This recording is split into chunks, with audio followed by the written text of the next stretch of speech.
Rory fires back at Joe Budden for dissing his haircut. It's no secret that Joe and Rory have been going back and forth for years, ever since Joe, Rory, and Mal split. Now, though, there was a new shot fired by Joe Budden on his most recent Patreon episode. The cast was talking about a hypothetical Joe Budden roast, and Imani said he would bring Rory because he is funny. But then, Joe says Rory can come if he gets a new haircut. This is in reference to Rory's new haircut style that's half metrosexual and half 1950s Irish boxer. Well, the son of Jake would not have any of it, taking to Twitter and dissing the whole Joe Budden podcast by saying, "The sulfate fumes in that room have the Bayesian bandits forgetting about their track record of bad hair decisions." Now, in saying bandits, is Rory referencing more than Joe as being follically challenged? I mean, Ice is known to dye his beard, and let's be honest, everybody's hairline on the JBP is cooked outside of Parks. Another part of Joe's rant is where he says he likes Damaris. This is a point I want to focus in on because what's Joe's fascination with Damaris? I'm serious, y'all. I notice Joe mentions her a lot. It's as if he admires her on the Rory and Mal podcast. And if you remember, Damaris was a member of the Rory and Mal pod before Ford arrived. And I wonder if Damaris is a key inspiration of Joe going to get Melissa Ford to be a member of his podcast. My guess is he enjoys how Damaris customarily challenges her co-hosts, shares her whole stories, and isn't afraid to joke on everyone, in sharp contrast to Ford, who is lacking quite often. Granted, this is largely because the Joe Budden podcast hasn't allowed her to become anything more than audio ear candy. As to what this might mean moving forward, I think Joe will respond in some passive-aggressive way and duck the smoke entirely. But who knows? Let me know what you think in the comments. Do you feel like Joe Budden crossed the line referencing Rory's haircut? Do you think it's interesting that Rory is now deciding to address everything Joe Budden says, whereas in the past, he would let things go under the bridge and not address them?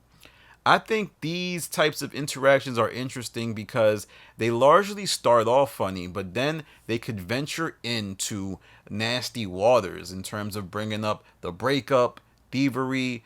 Show the accounting. Show the taxes paid out while Rory and myself were there. Show the Spotify deal. Show the contract. And Joe getting diabolical and introducing new narratives about Rory and Mal, i.e., Mal being a basketball husband and Rory being a liar. Remember when Joe said that Mal was living with Brandon Jennings? The first never meant nothing to you. It's never been like responsibilities. You never got up and carried your own.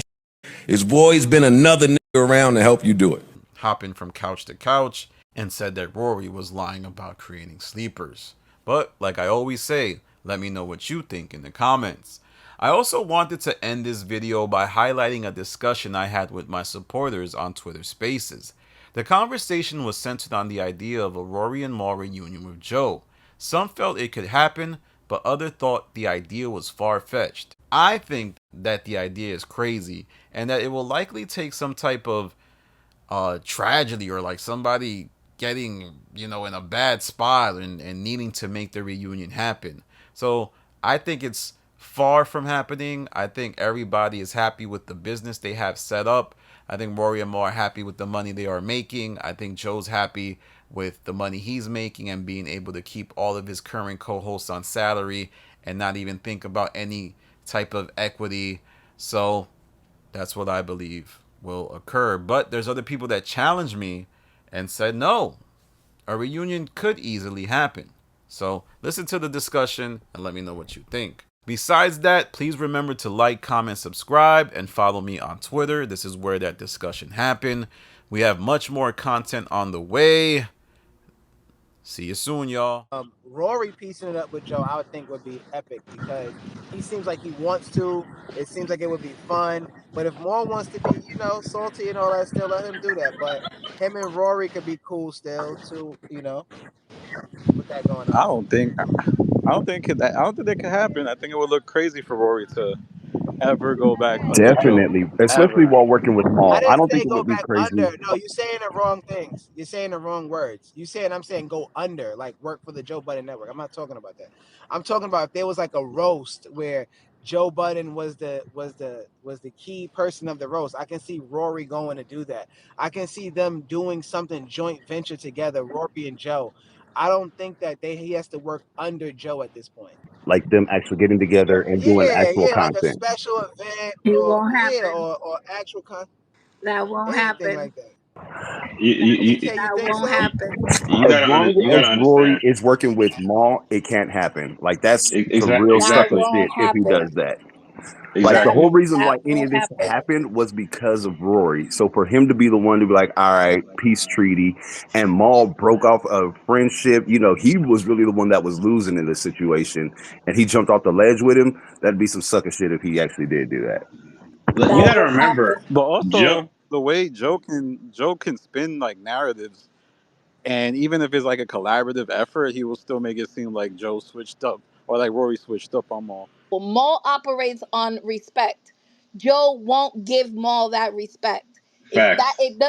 If it doesn't start with that, Maul is not interested. Furthermore, the time has surpassed. It's already been long gone. At this point, Maul is on some out of sight, out of mind. You don't matter. You don't count. I'm above all of this shit. I'm not entertaining none of this. I'm not interested in none of this.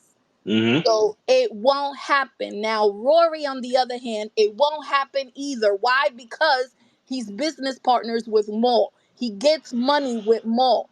So Yep. he's not going to offend his political connect for something that happened. You know what? We created something amazing. We all got the fans out of this. We did something great. We're both moving in different directions.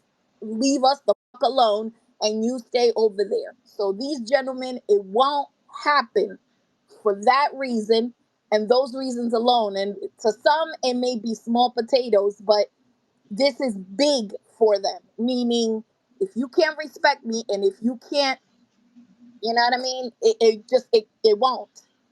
It's wishful thinking. And for some of us that were fans of the original pod, that would be dope, but it won't happen.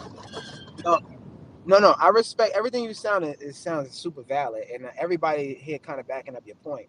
I'm just saying that from the times I've heard Rory on the spaces, when people brought up him and Joe, he seemed very chill, like as if it But was but nonchalant, like he but didn't then care. let me ask you You know what I'm this. saying? What does he gain out of speaking ill of a former partner or someone that he started this with?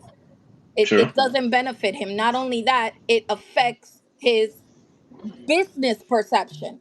How am I going to carry myself, conduct myself, and speak ill of the person that together we launched this platform for us? And now here I am speaking ill and speaking bitter.